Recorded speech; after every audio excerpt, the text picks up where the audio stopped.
안녕하세요. 오늘도 사연 살롱을 찾아주셔서 감사합니다. 나름 앱 개발에 성공하여 돈도 많이 번 30대 커리어 우먼이에요. 아이는 딸아이 한 명 있고요. 얼마 전까지 제가 공들였던 회사를 큰 기업에 팔아 수십억의 수익을 냈어요. 회사 일을 하며 쓰러지기도 했어요. 너무 과로했기 때문이죠. 병원 측에선 더 입원할 것을 권했지만 누워만 있을 수는 없었어요. 주변 사람들은 저보고 일에 미쳤냐 아님 돈에 미쳤냐 독한 여자라며 혁을 내둘렀지만 저는 정말 절실했어요. 그 돈을 꼭 받고 내 상품을 팔고 싶었거든요. 지난 몇 년간 미친 남편과 심호 시누이까지 만나 개고생하면서도 심혈을 기울인 저의 예술작품과도 같은 앱이었거든요. 맞아요. 저 돈에도 미쳤고 일에도 미친 여자예요. 세상에 돈이 없으면 얼마나 살기 힘든지 지난 30여 년간 너무도 절절하고 생생하게 느껴왔어요. 세상에 돈이 전부는 아니라고는 하지만 시궁창에서 우는 것보다는 넓고 좋은 집에서 우는 게 그래도 낫지 않겠어요? 전 집에 쌀이 없어서 밥을 굶어본 적도 많아요. 친구들은 밥 없으면 라면 먹으라던데 라면은 뭐 하늘에서 공짜로 떨어지나요? 엄마랑 둘이 살면서 아주 지질이 궁상으로 살았죠. 돈, 그놈의 돈 때문에 말이에요. 제가 앱 개발 사업을 하여 돈을 꽤 많이 모으자 이번에는 남편이 지랄을 하더군요. 반반한 얼굴로 바깥 생활을 아주 화려하게 하고 다닌 모양이에요. 그 반반한 얼굴과 사슴 같은 남편의 눈망울에 속아 진실한 사람인 줄 알고 결혼했는데 제가 바보 맹추였어요. 사람 보는 눈이 그렇게도 없나 봐요. 집안 또한 지지리도 가난한 남자였기에 제 돈 주고 신혼집 마련하고 차 뽑아줬어요. 어디 그것뿐인가요? 쥐 나오고 바퀴벌레 나오던 귀신 같은 집에 살고 있던 시모까지 제 명의의 아파트에 살게 해줬어요. 아참, 어디서 못된 것만 배워서 거짓말까지 살살 치던 사기꾼 백수 시누이까지 우리 회사에 취업시켜줬어요. 그랬다가 시누이한테 아주 뒤통수를 제대로 맞고 잘라버렸죠. 아, 이쯤 되면 저 진짜 너무 불쌍하지 않나요? 저 이혼하기 잘했죠? 그 거지 같은 시댁 식구들과 가족으로 더 엮였다가는 무슨 낭패를 볼지 모르겠더라고요. 남편부터 해서 아주 날 미치게 하는 족속들이었어요. 지금 다 내쫓고 우리 딸과 우리 엄마와 이렇게 3대 모녀가 함께 살고 있으니 천국이 따로 없어요. 아마도 제 인생에 제 팔자에 남자는 없나 봐요. 제 성격이 남자 못지않게 씩씩하고 진취적이거든요. 한 번은 이런 일도 있었어요. 결혼 전 미스일 때 은행 ATM기 앞에서 웬 절도범을 때려잡은 적이 있어요. 어떤 아줌마가 봉투에 두둠이 현금을 뽑아 은행을 나서려는데 날치기가 획 낚아채서 도망가 버린 거죠. 그 장면을 목격하고는 엄청 뛰어가서 그놈을 넘어뜨렸어요. 돈 없어서 태권도 하나도 제대로 배우지 못한 제가 무슨 깡이 있어서 남자 도둑놈을 때려잡았는지 모르겠어요. 그냥 불의를 못 참는 성격인 것 같아요. 경찰까지 따라붙어서 도둑놈을 인계하고는 함께 석까지 갔어요.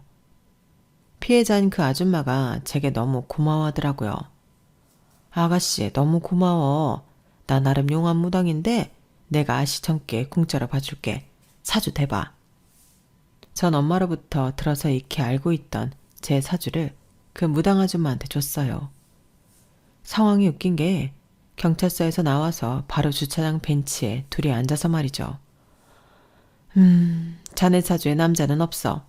그러니 남자랑은 엔조이만 하고 지내고 결혼도 하지 말어. 한마디로 가족관계로는 얽히지 말란 말이야. 자식은 있고만 그럼 씨만 받고 최대한 멀리해. 아, 요즘 젊은이들 그렇게 쿨하게들 많이 살잖아? 전 그 무당의 말을 듣고는 속으로 선무당에 사람 잡는다고 생각했어요. 실제로 우리 아빠가 깽판 부리고 가정에 충실하지 않았기에 엄마와 이혼한 건 맞아요. 그래서 전 나중에 꼭 착한 남편 만나서 행복한 가정을 꾸리는 게 소원이었어요. 그런 제 미래의 푸른 꿈에 똥을 뿌리다니 그 무당에게 매우 못마땅했어요. 그런데 지금 와서 생각해보니 그 무당 말이 맞았어요. 우리 예쁜 딸내미를 낳게 해준 점은 남편에게 고맙지만 그 외의 것은 다 꽝이었거든요. 무당말대로 아이만 낳고 혼인신고하지 말고 그냥 살다가 헤어질 걸 그랬어요. 제가 한 결혼은 정말 제 인생의 큰 오점으로 남았죠.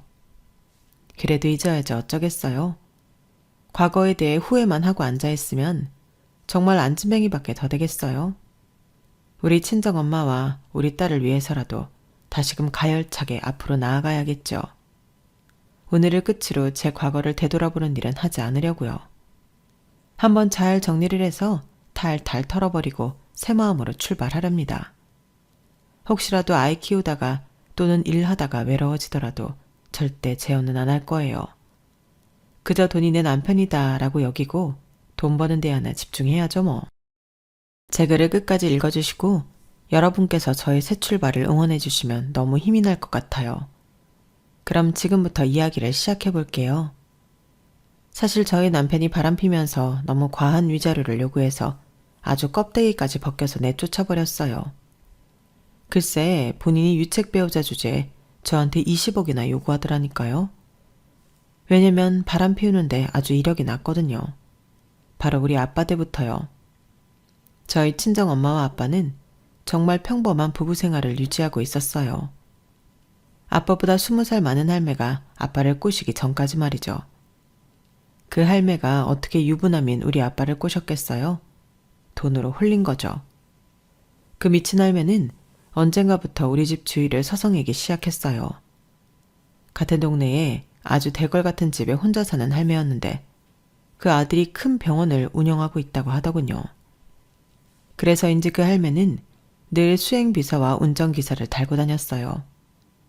어디서 우리 아빠를 만나서 꼬시게 됐는지는 모르겠지만 아빠도 돈이 좋아서 그 할매와 만남을 이어갔겠죠.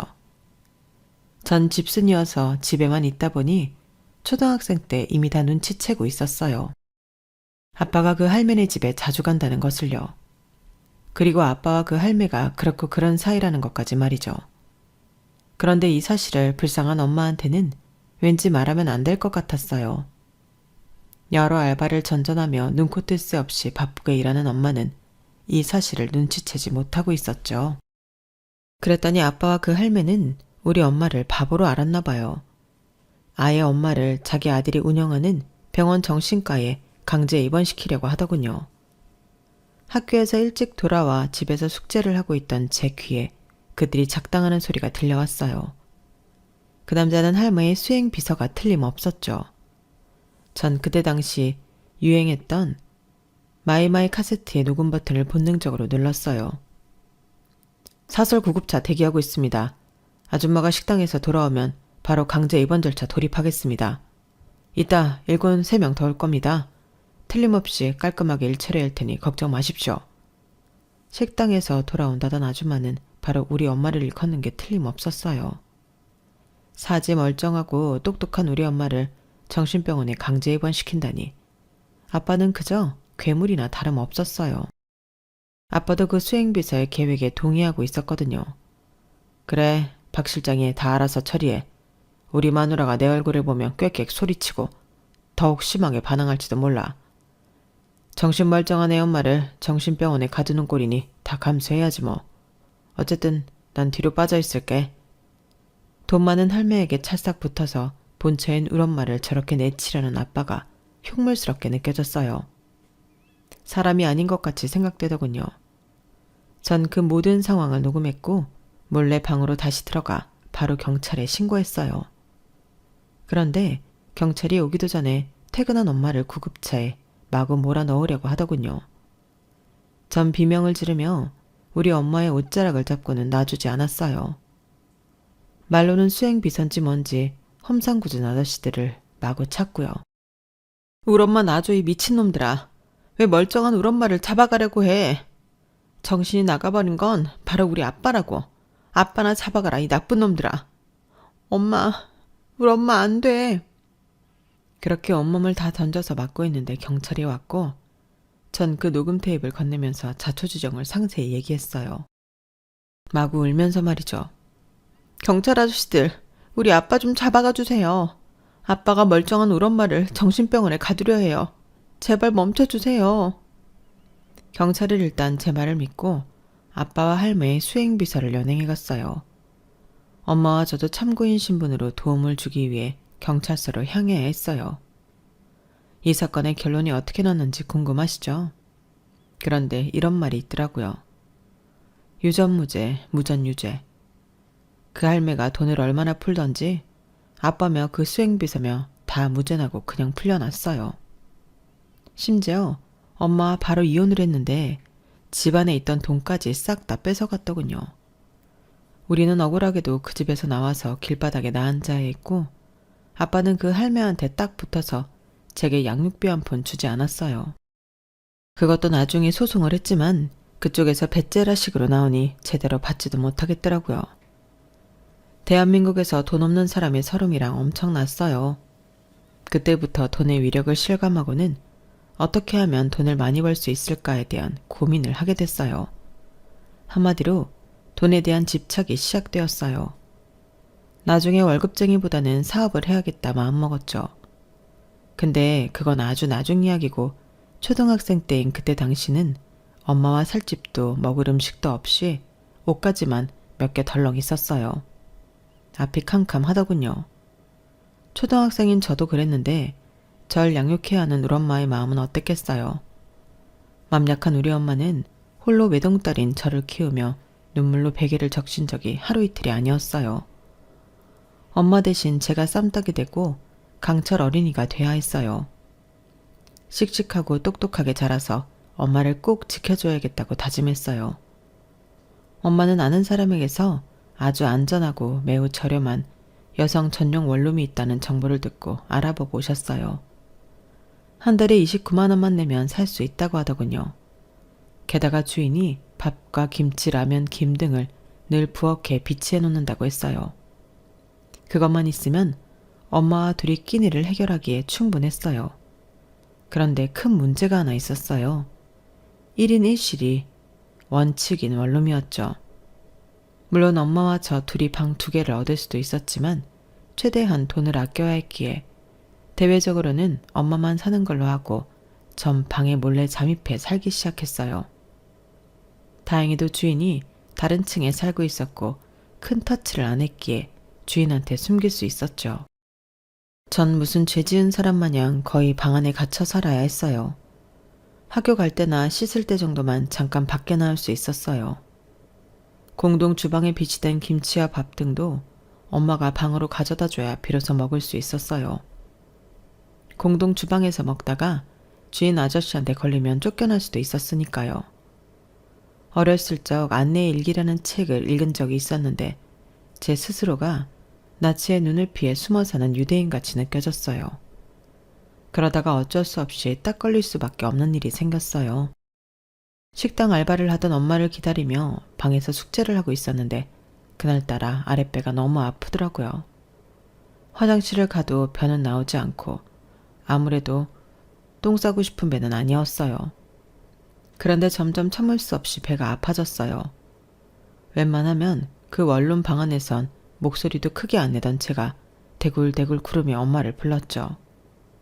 때마침 엄마가 퇴근 후 원룸으로 들어왔고 너무 아팠던 저는 에라 모르겠다 하며 엉엉 대성통곡을 하며 배 아프다고 소리쳤어요. 엄마, 나 배가 너무 아파요. 도저히 움직이지도 못하겠으니 119 좀 불러주세요. 제 울음소리를 듣고는 주인 아저씨가 들어왔어요. 아니 뭐야, 이 좁은 방에 2명이 살고 있었어?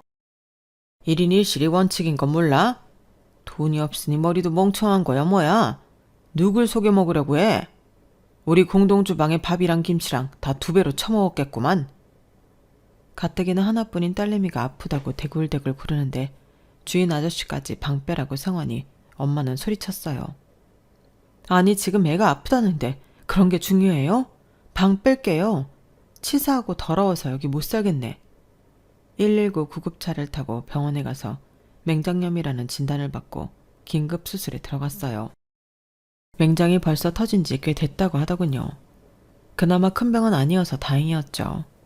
어쨌든 그 일을 계기로 우린 그곳에서 쫓겨나야 했어요. 또 어떤 값싼 방을 알아봐야 하나 서로 의논해보기 위해 엄마가 일하는 식당 앞에서 기다렸어요. 그때 식당 주인 할머니가 절 보고는 안으로 들어오라고 하시더군요. 아유, 엄마 닮아서 예쁘게 생겼구나. 추적추적 비도 오는데 얼른 들어와서 국밥 한 그릇 먹어라. 돈 생각 말고 마음껏 먹어. 2그릇, 3그릇 달라는 대로 다 줄 테니. 식당 주인 할머니는 정말 인자하셨어요. 배고팠던 저는 엄마와 할머니가 부는 앞에서 국밥 2그릇을 순식간에 비웠어요. 그 사이 엄마는 할머니한테 고해성사하듯 살아온 모든 순간들을 쭉 얘기했어요. 이 이야기를 다 들은 주인 할머니는 눈물을 훔치며 말씀하셨어요. 아유, 여기 나보다 더 기구한 인생이 있네 그려. 나도 전쟁통에 부모 잃고 홀로 피난와서 결혼까지 했었는데 아들 못 낳는다고 쫓겨나 버렸지. 심지어 낳은 딸까지 다 시댁에 뺏기고 말이야. 강제로 연락 다 끊기고 이날 이때껏 나 혼자 살아왔어. 아무리 보일러 떼고 따뜻하게 지내도 내 마음은 늘 얼음장같이 살아왔는데 나랑 같이 지내지 않으련 30평 아파트에서 혼자 살려니까 적적해 죽겠는데 말이야. 엄마와 저는 식당 할머니의 제안에 너무 놀랍고 기뻤어요. 안 그래도 갈 곳 없는 우리가 무려 30평 아파트에서 따뜻하게 지낼 수 있다니 횡재가 따로 없었죠. 할머니는 우리 모녀를 정말 친딸, 친손녀처럼 대해주셨어요.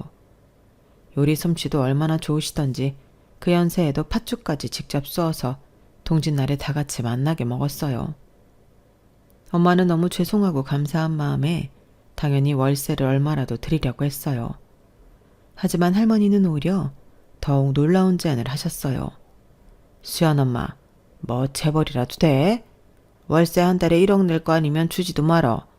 이 나이에 푼돈 받아서 뭐하게? 그런 소리 말고 지금부터 내 말 잘 들어봐. 난 이제 80대에 접어들었고 거동하기도 힘든 몸인 거 잘 알고 있지? 내가 잘 아는 세무서 통해서 세금 문제까지 다 해결할 테니 딴 걱정은 말고 다 받아. 알았지? 엄마와 전 어리둥절했어요. 엄마가 물었죠. 아니 사장님, 지금 무슨 말씀을 하시는 건지 뭘 다 받으란 얘기예요? 내 전 재산을 말이야. 그다지 많지도 않어. 이 아파트란 국밥집 보증금, 그리고 여지껏 뭐 현금 10억. 이게 내가 가진 전부야. 난 이 재산보다 가족이 갖고 싶었는데 이 생에서 내 맘대로 안 됐으니 다음 생에선 아이를 한 10명은 낳고 살고 싶어. 내가 살아봐야 얼마나 더 살겠어? 나이 80대니 돈이고 뭐고 내 핏줄 내 가족이 최고인 것 같아. 늙음하게 이렇게 예쁜 모녀와 함께 살게 되다니 하늘이 나한테 마지막 복을 던져준 기분이야. 사장님, 그렇다고 전 재산을 다 주시면 어떡해요? 전 이미 식당에서 월급도 충분히 받고 일하고 있으니 정 주고 싶으시면 천천히 주세요. 저희 모녀는 이렇게 대골 같은 30평 아파트에 살게 해주시는 것만으로도 황송해요. 요즘 100세 시대에 사장님 아직 20년이나 더 남았네요. 얼마 안 남았으니 어쩌니 그런 말씀은 하지 마세요. 하지만 식당 주인 할머니의 주장은 아주 셌어요. 그 다음 날부로 모든 명의를 저희 엄마 앞으로 돌려주시더군요. 그리고는 저희 모녀와 2년을 더 사시고는 주무시다가 심장마비로 돌아가셨어요. 그 어느 때보다 엄청나게 슬퍼했던 기억이 있네요. 아, 사장님, 아니 엄마. 내 엄마나 다름없는 분이었는데 오밤중에 이렇게 돌아가시다니 이게 웬일이냐. 수연아, 심장마비고 뭐고 엄마가 곁에 서 있다가 구해드렸어야 했는데 다 내 잘못이다. 아유. 엄마, 우리 너무 슬퍼하지 말아요. 엄마랑 내가 열심히 행복하게 살면 하늘에서 할머니가 우릴 보고 흐뭇해 하실 거예요. 엄마와 저는 그 말대로 정말 더욱 열심히 살았어요. 각자 자리에서 말이죠. 할머니의 배려 덕분에 우리 입장에선 엄청나게 큰 돈을 가질 수 있게 되었고 저 또한 돈 걱정 없이 공부에만 매진할 수 있었어요. 원래도 빠릿빠릿한 성격에다가 코피 터져가며 고3 수험 생활을 보내니 우리나라 최고 대학 공대에 합격할 수 있었어요.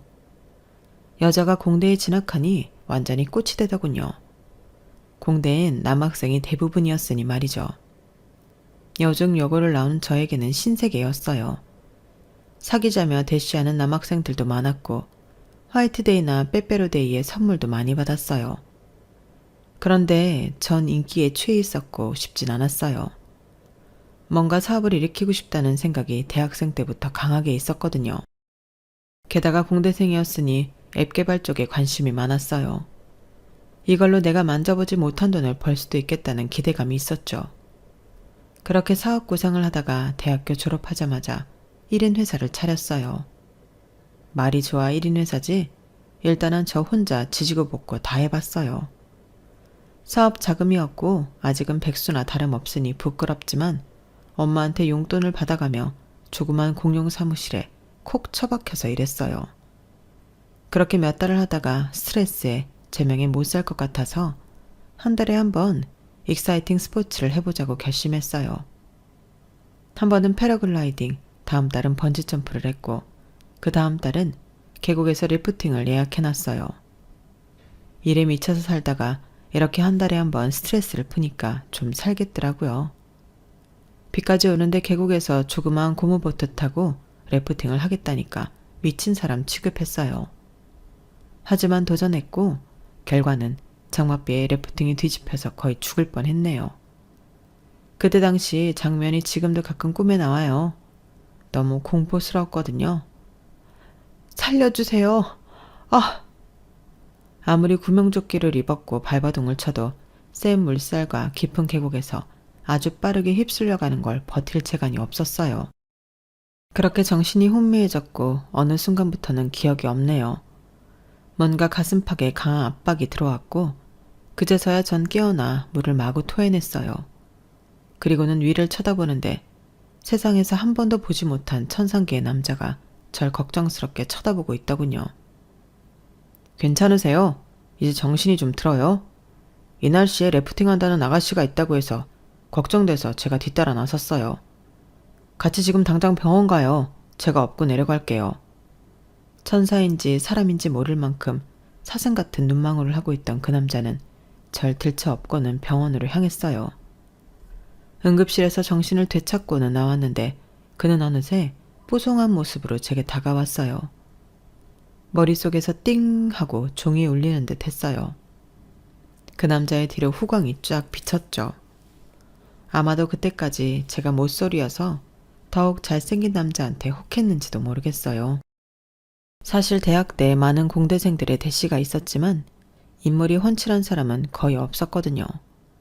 제가 쓸데없이 남자 얼굴 보는 사람이었나 봐요. 어쨌든 그만큼 그의 인물은 무척 뛰어났어요. 정신이 드세요? 성함이 민수연 씨 맞죠? 아까 응급실에서 들었어요.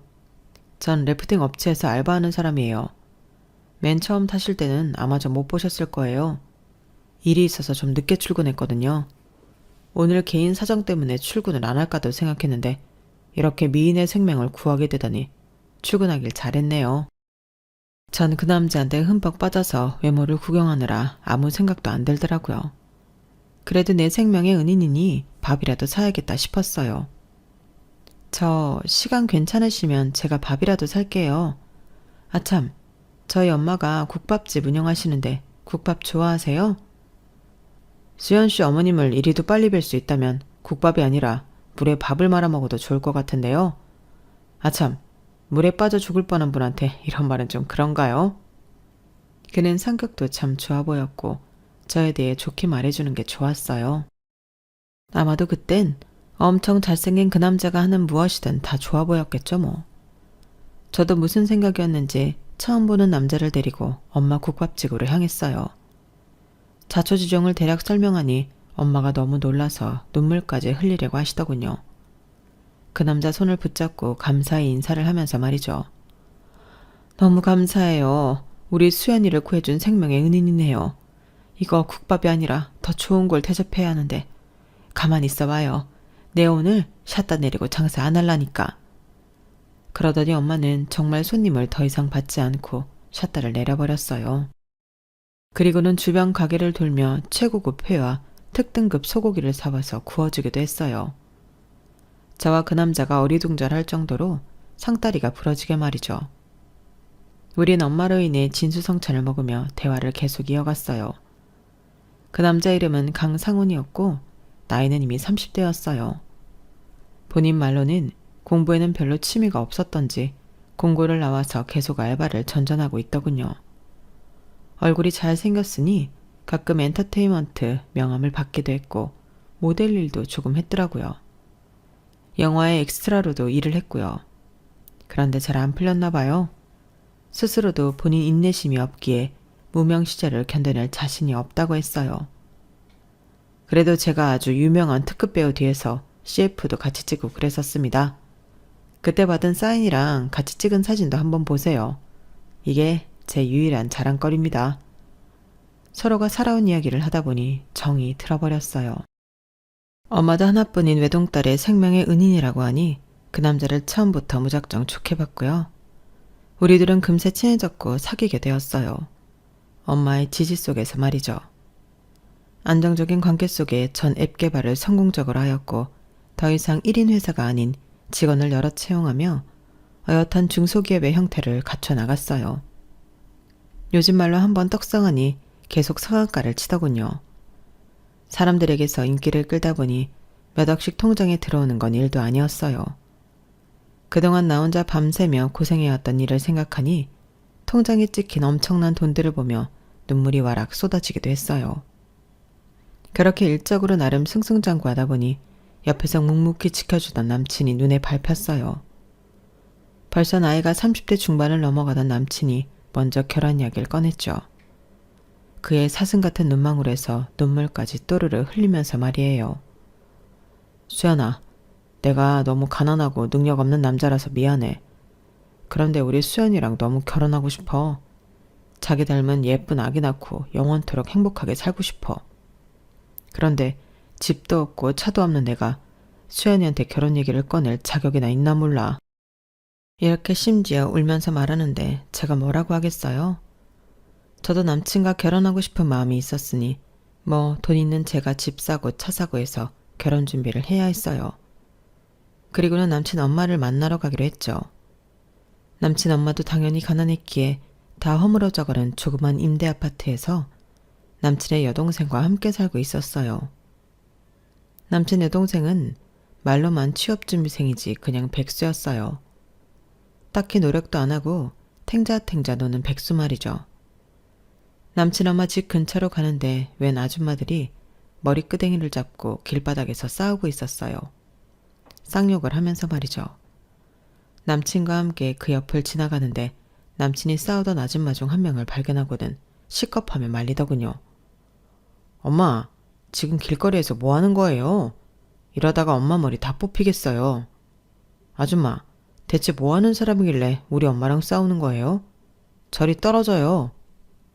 입에도 담지 못할 쌍욕을 하면서 싸우고 있는 사람이 남친 엄마였다니. 전 너무 충격이었고 눈살이 찌푸려졌어요. 에이, 전현이 여기 마트에서 하나 남은 물건을 내가 먼저 찜해놨는데 가져가 버리잖아. 이거 폭탄 세일에서 내가 눈으로 찜해놨단 말이야. 뭐야, 이 여자애가 네 신부감이냐? 잘 만났네 뭐. 얼른 집에 들어가자꾸나. 에이씨, 오늘 아주 재수가 엄붙었네. 길바닥에 가래층까지 야무지게 뱉고는 씩씩거리며 집으로 향했어요. 집에 가니 희귀꼬머리처럼 집에 붙어 TV나 보던 남친 여동생이 머리를 산발하고 나오더군요. 그런데 집안 곳곳엔 명품병이 찌그러져 있었어요. 꼴에 명품은 좋아하나 보더라고요. 전 연신 한숨만 나왔어요. 잘생긴 남친 하나 믿고 결혼까지 하려는데 가족들이 이 모양이라니. 이미 사놓은 집이 몇 차를 물을 수도 없고 살짝 후회가 들기 시작했어요. 집에 와서도 남친 엄마의 거친 입은 여전했어요. 에이씨, 나 원래 품위 있는 여자야. 저기 샤넬백이랑 다이아 반지 보이지? 내가 임대 아파트 살아도 갖출 건 다 갖추고 산다고. 우리 아들 잘 나가는 영화배우들이랑 영화도 찍고 모델 허브도 찍은 거 잘 알고 있지? 듣자 하니 아가씨가 집하고 차도 다 준비해놨다고 하니 우리 아들 보내는 거야. 이렇게 잘생긴 아들 함부로 못 주지. 남친 집에서 나오면서 별별 생각이 다 들었어요. 남친의 가족들이 너무 별로라 헤어질 생각까지 들었죠. 남친은 여전히 날 공주 대접해줬지만 내 마음은 남친에게서 조금 떠나 있었어요. 그런데 앞불싸 속이 안 좋아서 임신 테스트기를 해보니 2줄이 나오더군요. 아주 선명하게 말이죠. 이미 생긴 아기를 어찌할 수는 없었어요. 그래서 결혼하면 남친과 우리 아기만 바라보며 살아야겠다고 다짐하고는 결혼 생각을 다시금 굳혔어요. 내 뱃속의 아이를 위해서 말이에요. 시댁은 돈이 없었고 저는 이미 사업을 통해서 수억의 수익을 내고 있었어요. 그러니 돈으로 모든 게 해결 가능하다고 믿었어요. 돈이 있으면 모든 게 평화로워질 거라 생각했어요. 그래서 결혼 후 바로 내 명의의 집을 한 채 더 사서 시모와 시누이를 살게 했어요. 그래도 다 쓰러져가는 임대 아파트보단 훨씬 나은 곳이었죠. 그런데 시모의 반응이 참 기가 찼어요. 야, 돈도 잘 번다는 애가 기껏해야 30평 아파트 살게 해주냐? 30평이 국민평수, 즉 국평이라 불리는 거 알지? 그만큼 일반 사람들도 다 30평대 산다는 거야. 우리가 일반 사람이니? 적어도 40평대 이상은 살게 해줘야 하는 거 아니야. 이 아파트 명의도 네 명이지? 내 명이나 너 그 시누이 명의로 사줘야 하는 거 아니야? 치사하기 짝이 없어서 내 참. 어머님, 30평 아파트에 인테리어까지 싹 다 해드렸잖아요. 그렇게 치사하면 12평 임대 아파트에 도로 들어가서 사시던가요. 안 말릴게요. 하도 열이 받아서 이렇게 꽥하고 질러주면 그래도 시모는 아무 말도 못했어요. 돈줄 쥐고 있는 건 저였으니까요. 제가 이렇게 시댁 식구들한테 날이 서 있었던 건 남편의 잘못도 컸어요. 남편은 반반한 얼굴로 결혼 후 밖으로만 돌더라고요. 양복 주머니에선 고급 룸사롱 라이터가 나오고 핸드폰도 몇 개를 갖고 다니다가 걸렸어요.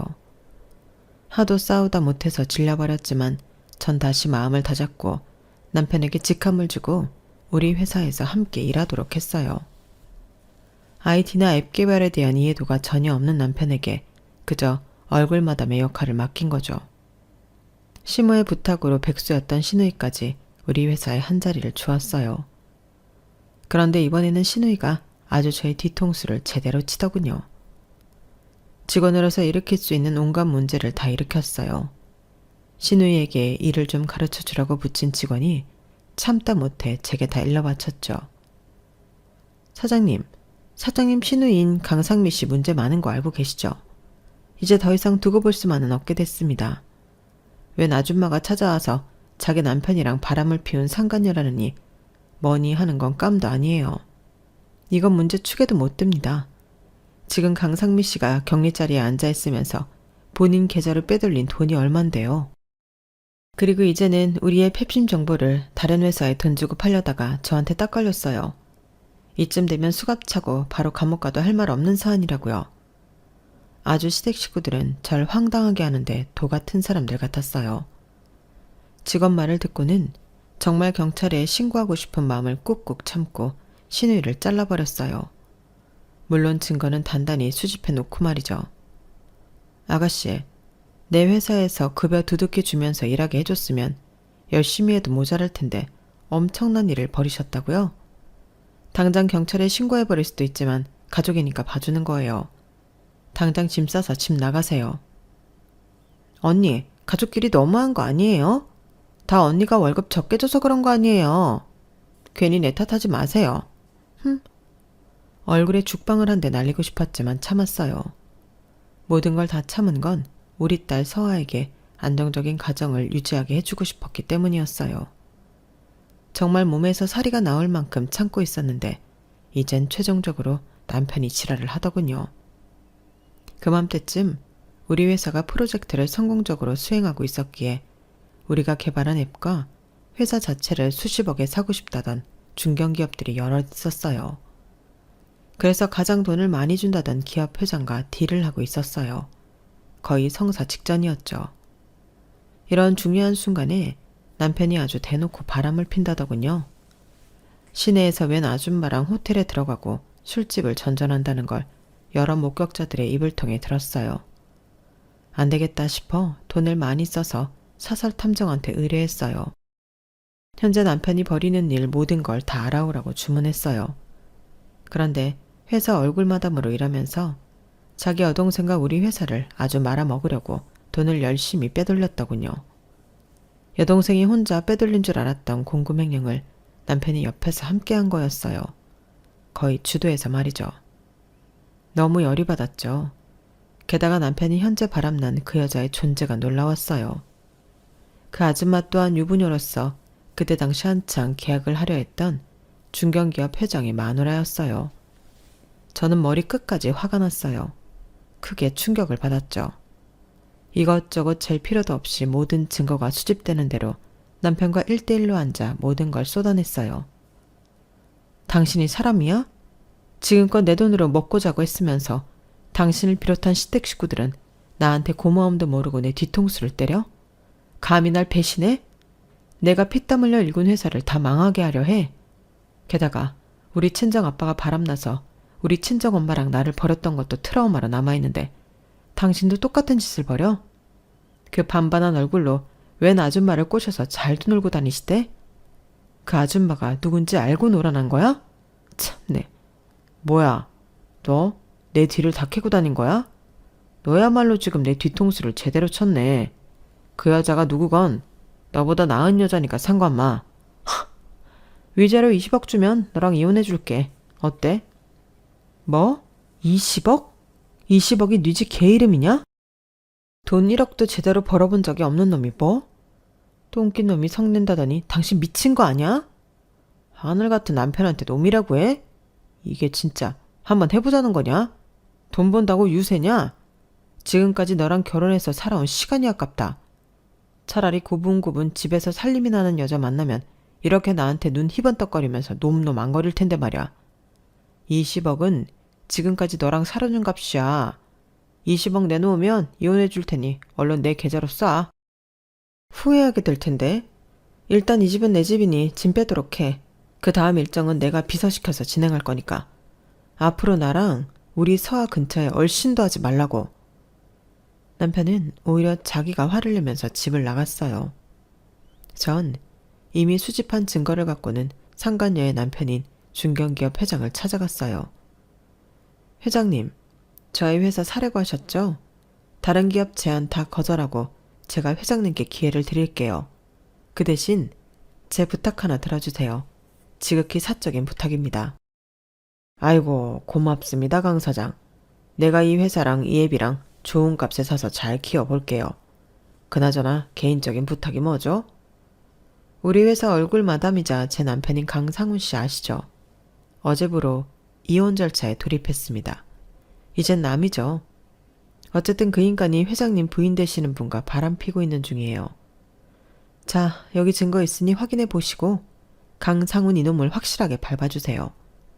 바람핀 것 말고도 저희 회사를 말아먹게 하려던 정황도 다 증거 수집해놨거든요. 회장님께서 사려는 우리 회사 가치를 떨어뜨리는 나쁜 놈이라고요. 저보다 사업 훨씬 오래 해보신 회장님께서 다 알아서 처리해 주시리라 믿습니다. 남편에 대한 처리는 그 회장님한테 맡기고 전 시모와 시누이가 살고 있는 내 명의의 집을 비워달라고 요청했어요. 한마디로 다 쫓아낸 거죠. 남편과 시누이와 시모는 그날부로 제게 와서 무릎 꿇고 울고불고 난리를 치며 빌었어요. 제발 이러지 말아라 며느리야. 우리가 남이니? 가족끼리 이러는 거 아니다. 우리 상훈이가 조금 잘못했다며. 남자들은 다 그런 실수 한 번쯤은 할 수 있는 거야. 내가 단단히 타일렀어. 다시 집으로 돌아갈 거야. 우리 손녀딸 서아한테도 아빠는 꼭 필요하잖니? 한 번만 용서해 주렴. 우리 집도 다시 돌려주고 말이야. 어머님, 우리 집이 아니고 내 집이에요. 당장 짐 빼세요. 그리고 우리 딸 서아한테는 엄니면 못한 아빠였어요. 다 필요 없어요. 내 돈으로 내가 키울 거예요. 남편도 난리였어요. 여보, 수연아, 제발 날 버리지 말아줘. 서아한테 좋은 아빠가 될게. 나 그 여자랑 헤어졌어. 평생 당신을 사랑하며 살게. 날 좀 믿어줘. 너 같은 놈을 믿느니 차라리 지나가는 개를 믿겠다. 넌 내 손이 아니라 회장님 손에서 처리하게 될 거야. 난 손 안 대고 코 부는 격이네. 잘 됐지 뭐. 우리 회사를 사려는 회장님께서 아주 철저하게 남편에 대해 죗값을 물었어요. 속이 아주 뻥 뚫리는 것 같았어요. 나랑 연애할 땐 간이며 쓸개며 다 빼줄 것 같더니 그게 다 제 능력 보고 그랬나 봐요. 그리고는 비싼 값에 우리 회사를 사주셨어요. 우리 회사 직원들까지 모두 영입하면서 말이죠. 전 그동안 일하면서 아이 키우느라 가정에 너무 소홀했기에 모든 것을 정리하고 우리 서아 옆으로 갔어요. 현재는 친정 엄마와 넓은 집에서 함께 행복하게 살고 있어요. 역시 친정 엄마가 최고인 것 같아요. 앞으로 아껴 살면 죽을 때까지 살 수 있는 돈은 있으니 당분간 우리 가족과 함께 알콩달콩 살고 싶어요. 앞으로의 제 미래는 어떻게 될지 모르겠네요. 하지만 또다시 재기하여 이번엔 다른 프로젝트에 도전할 것 같습니다. 지금까지 그래왔던 것처럼 일을 시작하게 되면 또 미친 듯이 열심히 살 거예요. 그리고 또 다른 성공을 할 거예요. 요즘 이혼은 흠도 아니잖아요. 이혼한 여자라고 해서 사회적으로 성공 못할 것도 없죠 뭐. 제 앞길에 행운을 빌며 더불어 여러분의 앞날도 창창하게 밝은 빛만 함께하길 빌게요. 모두 열심히 일해서 성공하자고요. 화이팅입니다. 여러분, 사연 댓글에 응원과 현명한 조언 부탁드려요. 좋아요와 구독은 저에게 큰 힘이 됩니다. 오늘도 좋은 일 가득하세요.